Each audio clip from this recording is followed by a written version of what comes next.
The ingredients to make pasta are 2 cups of flour, 3 eggs, and a little bit of water if necessary.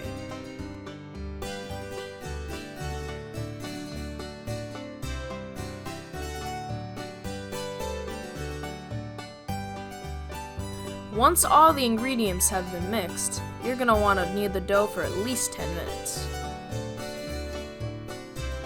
One of the most important aspects of Italian culture is family. Everything Italians do centers around their family, especially meals. Pasta is one of the most common foods and is served at most meals.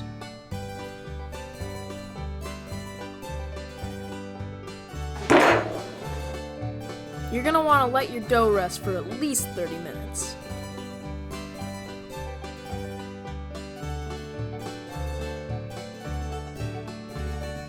Then you're going to want to make your dough into smaller dough balls and put them through the pasta maker until they are your desired thickness.